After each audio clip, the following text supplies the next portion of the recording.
I There don't we think go. it's me. Okay. Let me wipe that off then. Ah, read I. Uh,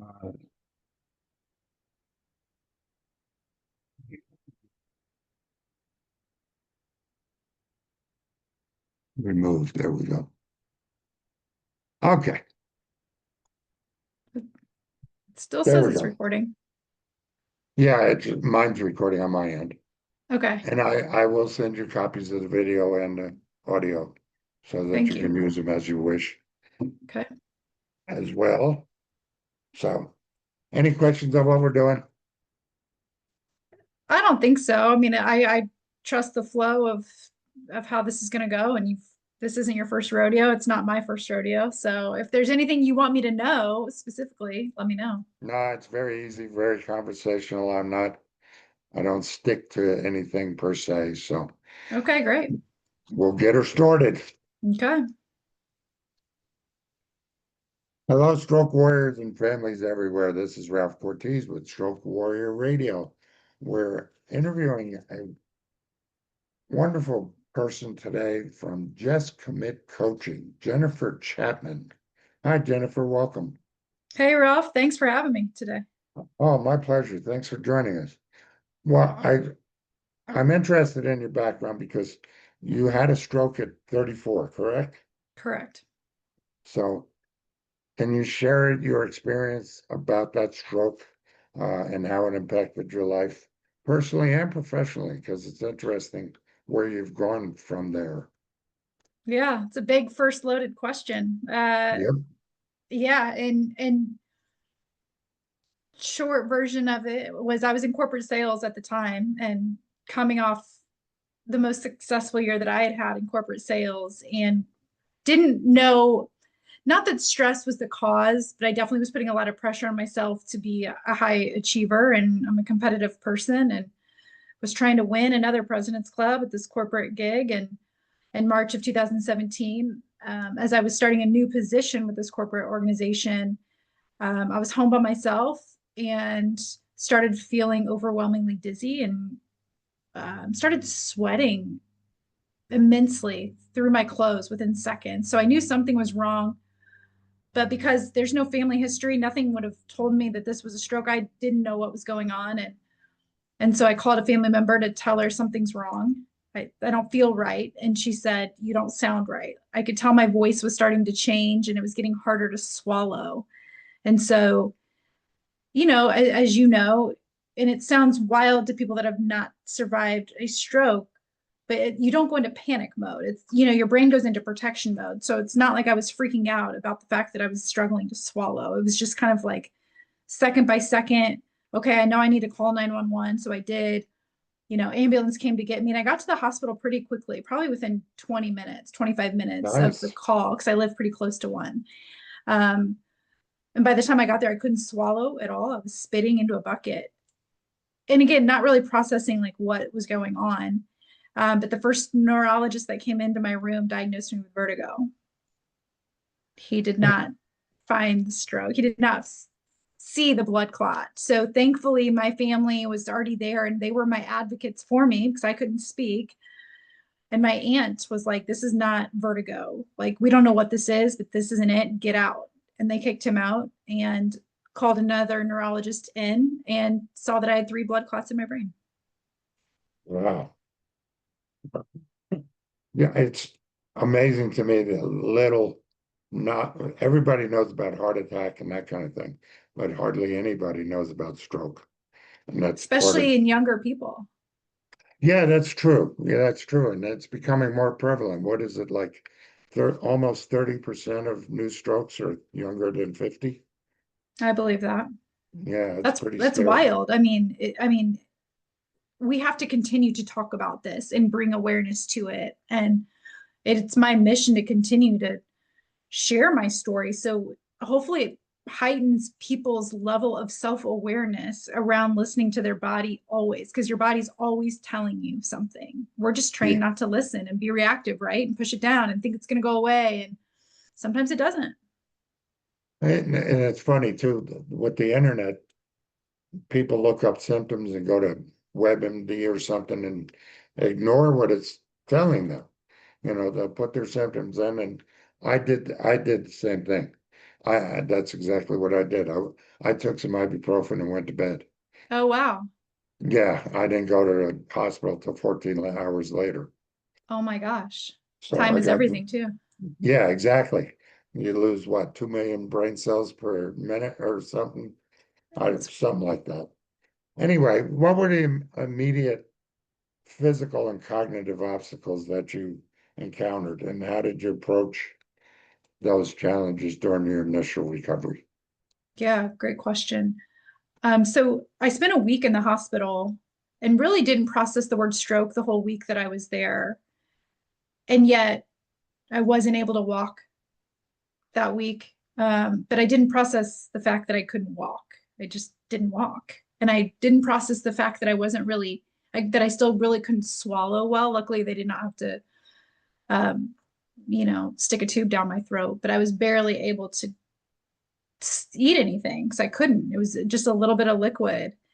And then I went into acute rehab for 10 days to relearn Okay, because it affected my balance. So to relearn how to walk, get my gait was off and my balance was off. So slowly learning how to walk and swallow and adapt to at the time a mechanical soft food diet and how to swallow all my pills with pudding or applesauce because I couldn't do it otherwise. And again, I didn't really process that whole time. Like, I can't believe I'm sitting in acute rehab. Like, right. I can't believe I have to have help getting a shower and getting dressed and have to have two people holding me side by side so I don't fall. Like, I just said yes to all the help. Um, and then I went in, after 10 days of that, I was in outpatient therapy for about 5 months. And that's when I started to understand that I had had a stroke and then I had to have help relearning how to swallow well and get my voice back because it affected my vocal cord is paralyzed still to this day. So I it had an impact on my breathing. Um, not not so much like on the day to day, but and I've adapted really well. It's been 8 years, but affected my impact to deep breathe, to like catch deep breaths. And I had to get my strength back in my voice. I sounded very soft for a long time. Um, my biggest deficit to this day now is my left peripheral vision is gone. So I don't have about 45% of my vision on my left side. oh my gosh, okay. Yeah, I hear those stories, and I've considered myself so lucky that I didn't have those like the eyesight. I have a friend that's a monocular driver. Oh my. He's completely blind in one eye. So anyway, It's yeah, it's wild. I'm a little curious. I know in your history, and I'm sorry if it's a bad subject, but how did the loss of your mother at a young age influence your resilience and your approach to your recovery? Ralph, what a great question. I love this question. And I certainly, have had not only the time to reflect on that, but like really providing myself the space and curiosity to really lean into that because it wasn't until a year after my stroke when I was really battling emotionally. Like I was living in fear every day of, am I going to have another stroke? Right. Because I'm now heightenedly aware of my body and listening to it all the time. And I went back to corporate sales. So I'm still trying to now sell at a high level, yet adapt to this brain injury. Right. And really understand, why am I crying all the time? Why can I not stop? I felt like I couldn't stop. And so I hired my first life coach to help me through the mental and emotional pieces of recovery because the physical piece of recovery was actually pretty easy for me as a former athlete and competitive person and avid workout. I was pretty fit when all this happened. So the physical part was really, I had that type of resilience built in because I was competitive. So like, tell me what to do. I want to do better than I did the day before. That was my mindset. Um, but working with my first life coach is really when everything came full circle for me, which was I was the same age my mom was when she passed away. And I didn't know that. So she was Oh, 34 when she passed away, and I was 11. oh So, wow. so really, Ralph, what the biggest lesson that I can confidently say now I speak often around, I'm in Indianapolis and I speak um, several times over the last couple of years about this. The stroke has taught me that I had to go back and heal that part of my life, which was grieving the loss of my mom, which I thought I had done a decent job at, and I still had to do more. Yeah. We're not really told the mental aspects of a stroke recovery when we're in the hospital. Not So, even close, nor maybe should we there, but really ever. I mean, in my whole 5 months of physical rehab, I remember saying to one of my therapists, it's really weird that I can't cry right now. Because I was a girl that wore my heart on my sleeve before my stroke, like not a problem, an emotional person. right. And I couldn't produce a tear if I tried those first few months, which I thought was weird. And she Yeah. said to me, your brain is protecting you right now, right? It's rewiring itself, which I'm so thankful that it was protecting me at that time so I could get through the physical recovery. And after about on the 1 year anniversary mark of my stroke, like the floodgates opened. And that's when I felt like I couldn't stop. Yeah. And I probably didn't stop for, let's get real, a couple years probably. Just a really emotional roller coaster ride those next couple years because I'm heightenedly aware of my body, right? I'm now listening to it all the time, questioning if I feel dizzy, which made me then feel nervous and get scared and cry and panic and think I'm having another stroke, or if I feel dizzy or off balance, and I was grieving a version of myself that I had to let go of. Did you seek any counseling at that point? I I did try a traditional therapy 2 or 3 times, not too many times, until someone suggested, why don't you try a life coach? And I didn't really know what a life coach was then in 2018. Yet I was open to wanting help. That's the difference, I think, between a lot of, let alone stroke survivors, anybody that's going through hard, is we all probably need some sort of help and support. There's a difference between wanting it and needing it. How bad do you want it? And I Yeah. wanted it. Yeah. I wanted help. We often say in our circles up here is uh, you're already a stroke survivor. You have to choose to be a stroke warrior. That's it. That's it. And Mm. I love that you call it that, because as I started to explore in 2021 that I wanted to share my story in some capacity, what was it going to be? That's how I came up with how to overcome victim mentality and adapt a warrior mindset.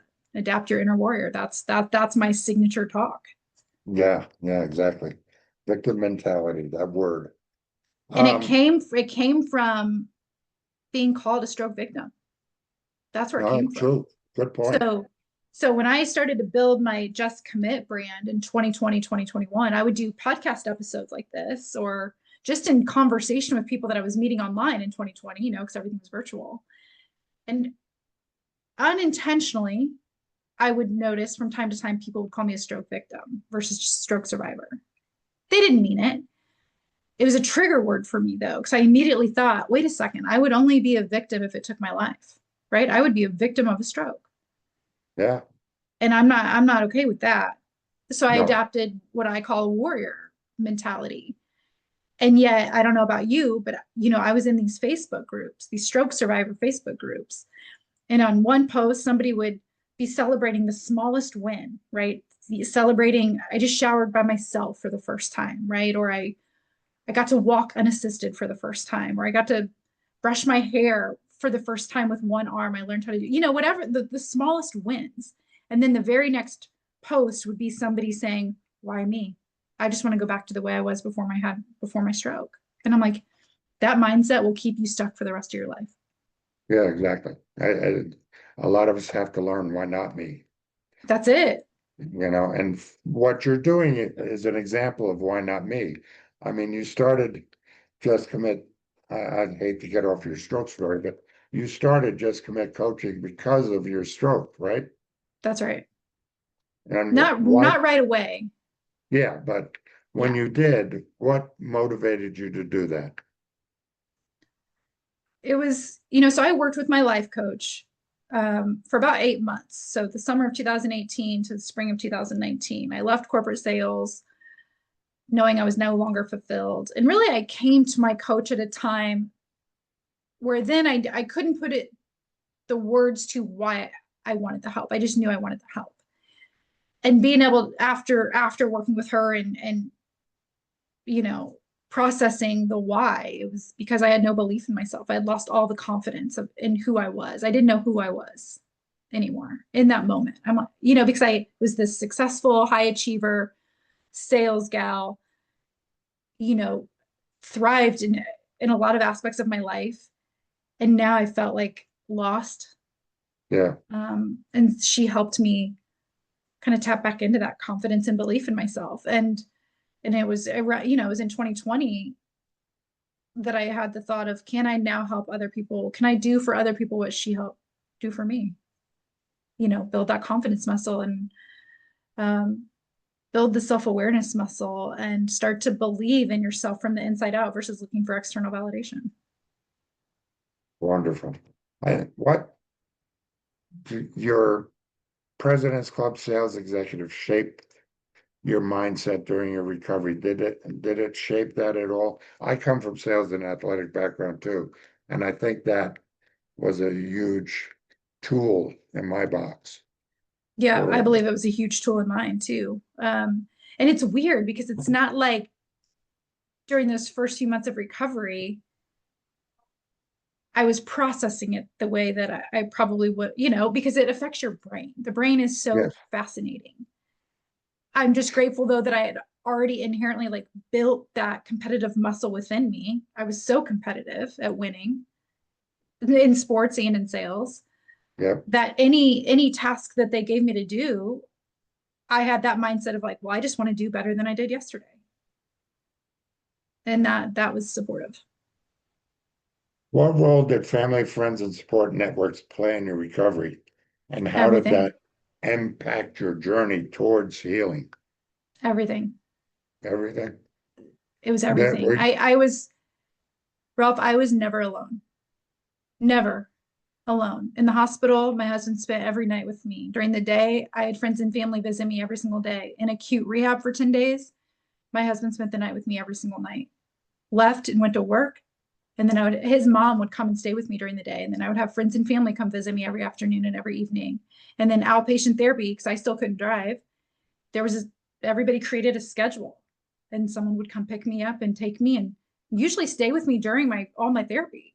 Sometimes I'd get nice. dropped off and picked up, but mostly cheer me on during my sessions, it gives me chills now to think about because that's probably pretty rare. I don't know.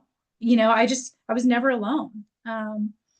So my It is support kind of rare. I systems, mean, people are, I don't know whether it's fear or lack of knowledge or lack of information given to us, but we don't ask the questions, do I need somebody with me?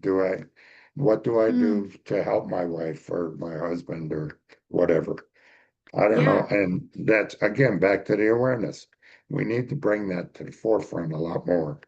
I agree. And even you saying that right now, even thinking, how many doctor's appointments I had to go to those first like several months after because they didn't know the cause for my stroke right away. Keep that in mind. So because they didn't know, my neurologist sent me to every specialist around town to kind of rule out things. And again, because I couldn't drive, let alone if I couldn't drive or not, I wasn't in the mental capacity to capture what these people were telling me. I had someone drive me to every appointment and take notes. I was Exactly. never alone. Exactly. Make a list of what questions you have to ask when you Exactly. get there. Yeah. You have to learn that though, and that's Yeah. hard to do. I was by myself, so it was Wow. difficult to learn a lot of that. Um, can you discuss any specific initiatives or programs you're developing to support individuals recovering? Um, you know, I'm, go ahead. it's a yeah, no, it's a good question because I truthfully, from I'm a certified life coach. All of the women that I've worked with, none of them are stroke survivors. They've had their own different kind of hard, and as I look back, they tell you a lot of times as a coach, you're the most equipped to help the person you once were. So if I could describe myself 7 years ago, which would have been a year after my stroke, who was she? It, yeah, the stroke played a role, but like it was more about, loss of confidence in myself. I didn't believe in myself. I felt lost. I felt stuck. I didn't know who I was. I felt alone, even though I wasn't alone. And there's a lot of people that feel those things, not impacted necessarily by stroke, but just by anything that they have not dealt with or healed from in their life, right? Like a loss. We all have some kind of trauma. Yeah. Yeah, that's exactly right. So those are the women that I've worked with, is really them willing to explore what that unhealed trauma has been for them. And I'm not trauma certified, but everybody's dealt with some sort of hard or True. faced it anyway. They just haven't dealt with it. True. Very true.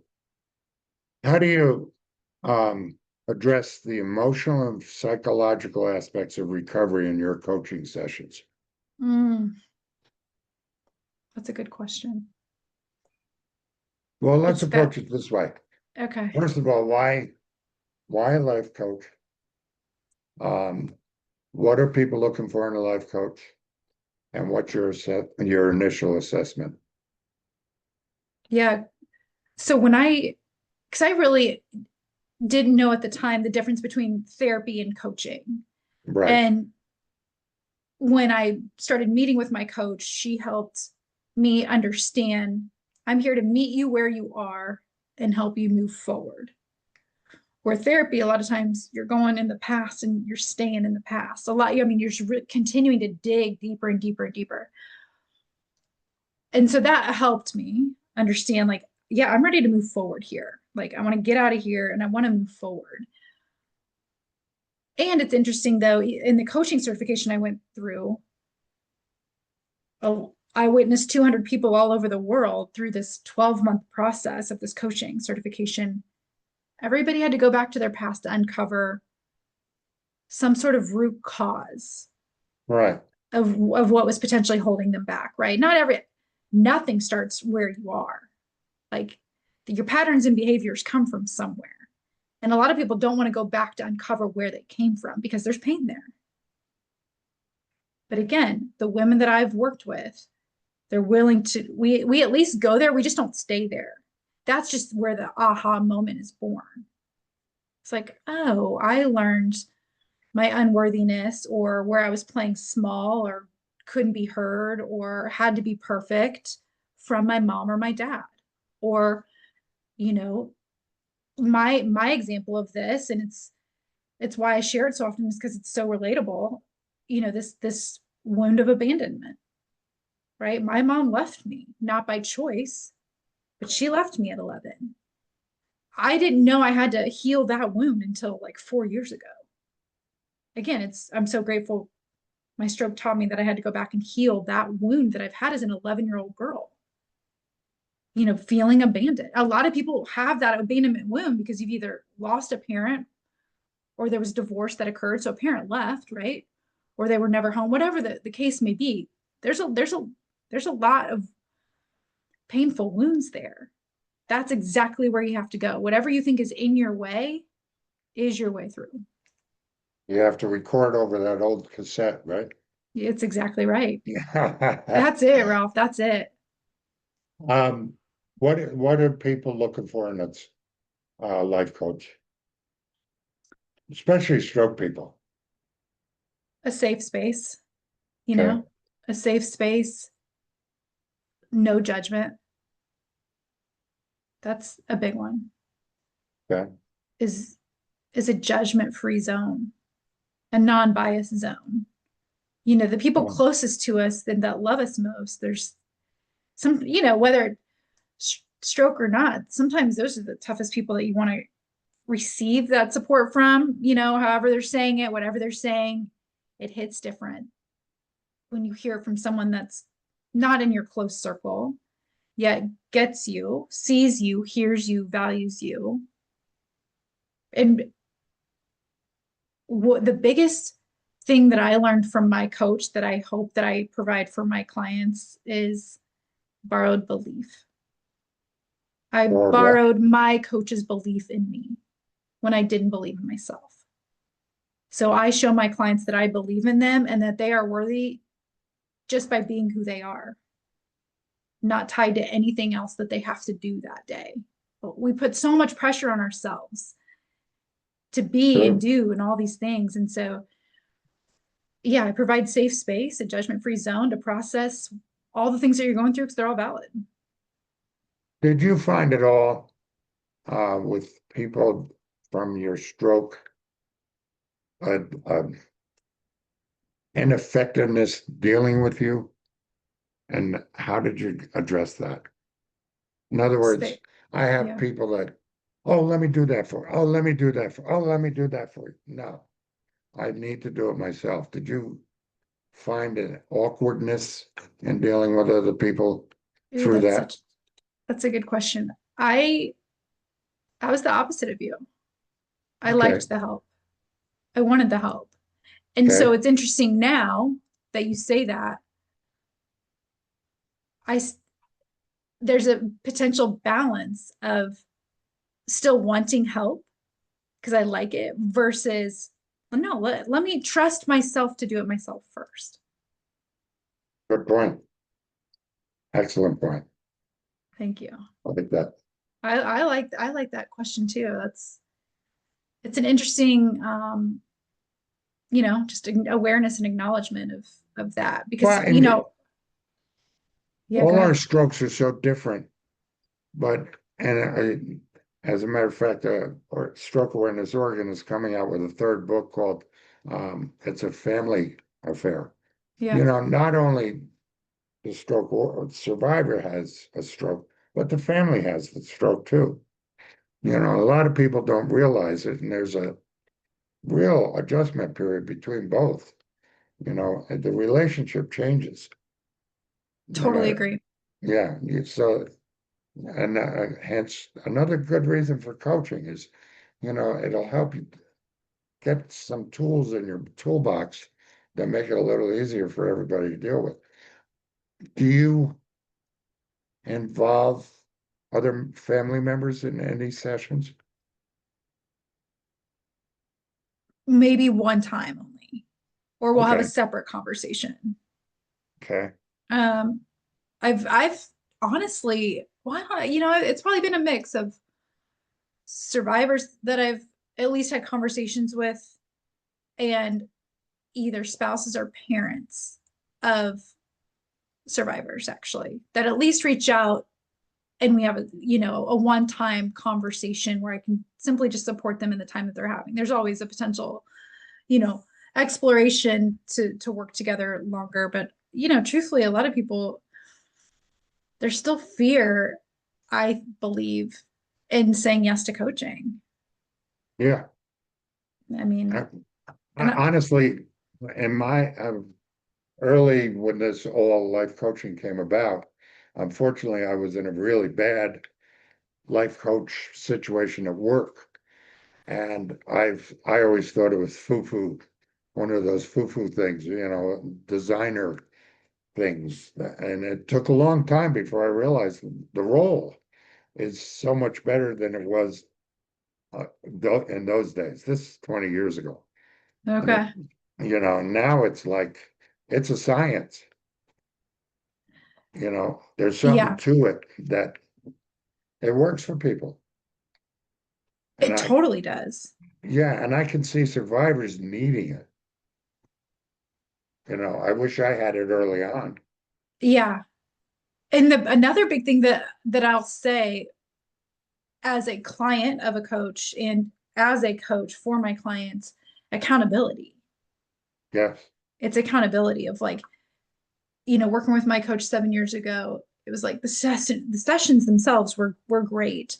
And she would give me a couple, three things to do in between our sessions, right? To do my own work, because that would also uncover a lot of things. What's working, what's not working, what got in my way, what was my inner dialogue like. I mean, that's a lot of what coaching is, at least with clients I work with, and for people in general, is like we're the only ones that are going to get in our own way. Yeah. Our own inner dialogue is what's going to hold us back. Our own mindset is what's going to hold us back, right? Like if our mind's going to tell us, no, you can't do that, then you're going to believe you can't do that. And your brain's going to find evidence of why you can't do that. Versus if you're able to catch it, this is just a quick tool share. It's like once you can catch that talk and reframe it and say, I can do this, your brain's going to find evidence of why you can do this. It's I a mean, change in it is. thinking as well as the physical. That's it. Yeah. It's such a mindset um, game of life. And again, people get in their own way. That's it. Huh. Don't let someone Well, else get in your way. That's they'd win. yeah, Don't let you get in your own way. You've got control over I love that. that. Love that. What advice would you give new survivors Mm, struggling to find their identity and purpose? that gives me chills. Yeah. There is purpose in having a stroke. There's a reason for it. And to your point, my first session with my coach, I was emotionally unstable. You know, I'm sitting at this in this coffee shop crying. And she asked me, "Have you ever asked yourself why me?" And I said, "I don't think I have." But I could see everyone around me in a sense saying, why Jennifer? You know, she was the healthiest person in our family. Why did this happen to her? As I'm sharing this with her, she just looked at me as a matter of fact and said, "You need to ask yourself, why not me?" And I want to emphasize that, Ralph, because I know you already said it once.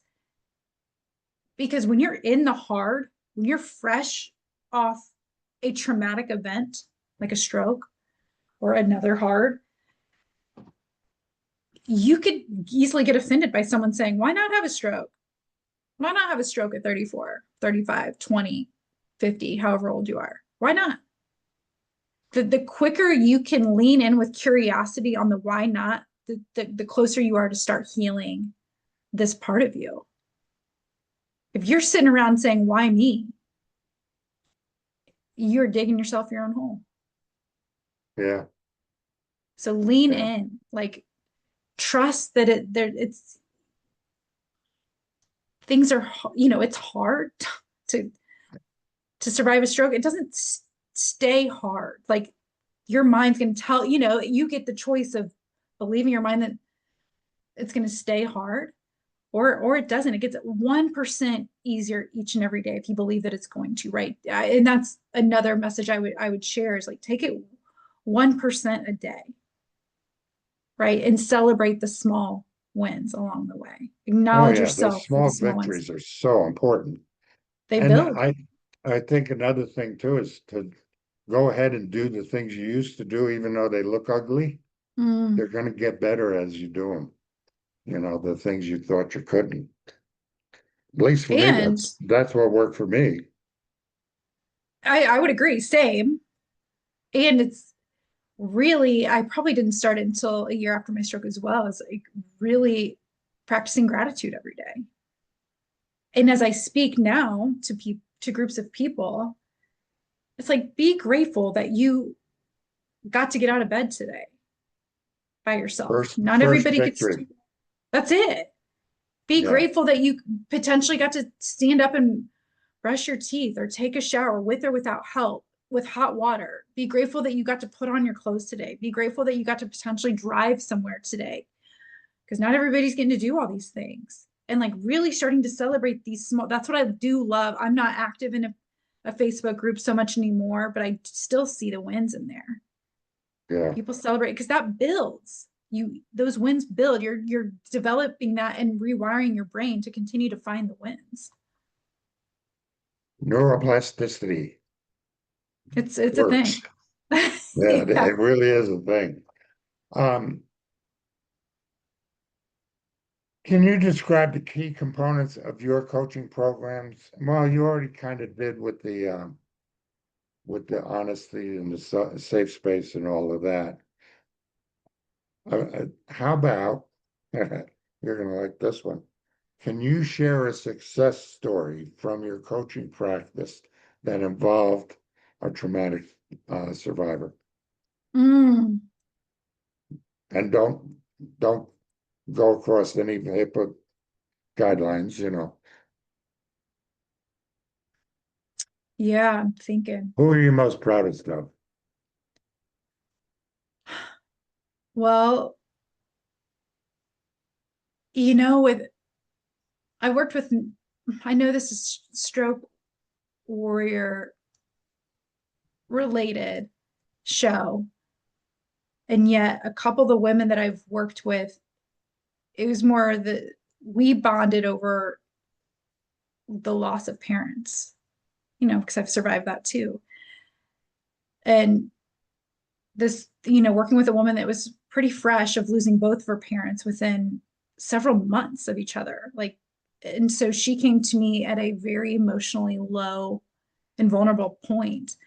And by the end of our work together, she had started a business that honored her parents and grieved them and healed in that way by making them still this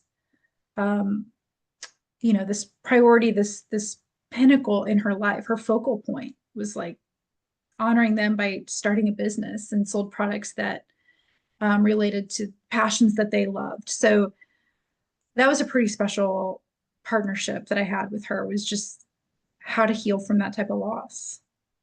Great story. Thank What you. resources or practices do you recommend for survivors to maintain motivation and Mm, continue progress?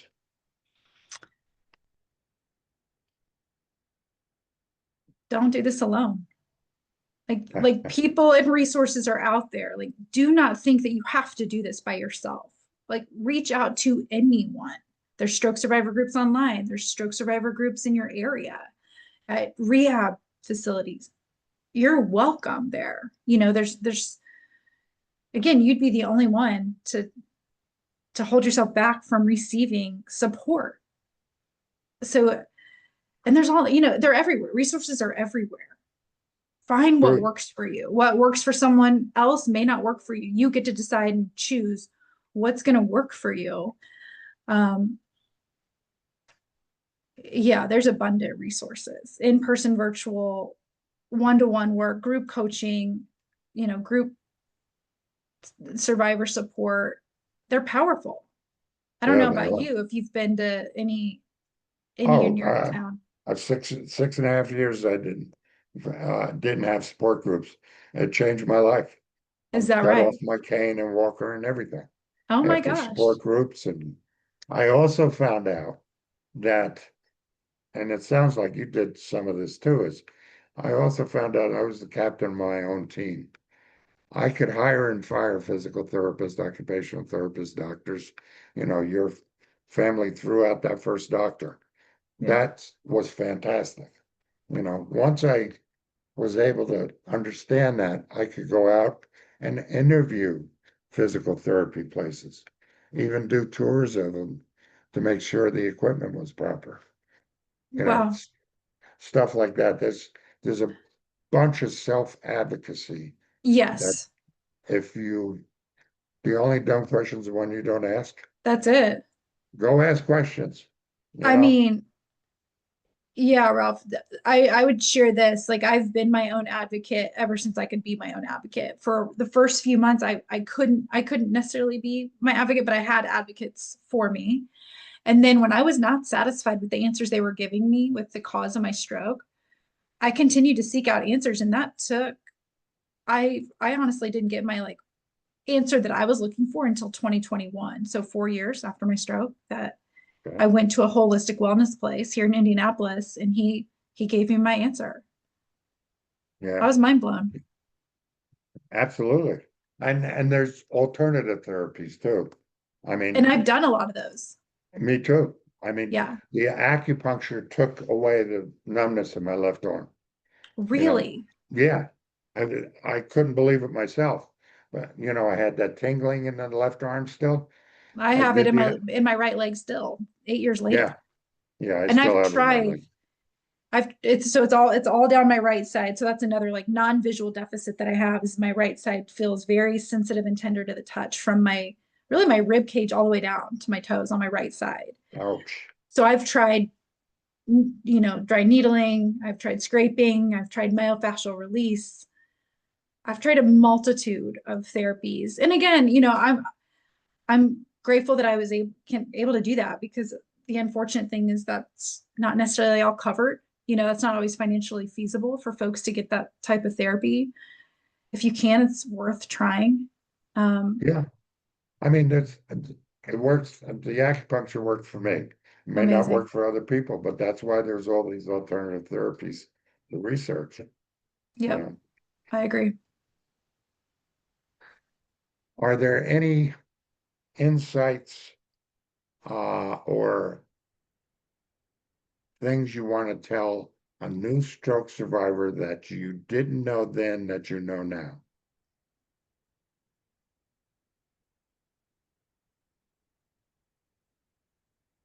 It's a good question. I like that question. I like ending the It's a interviews great with that. question. Because we didn't know what we didn't know. That's And, right. we weren't told as much as we should have been. So, I mean, what would you like to motivate a new stroke survivor to ask?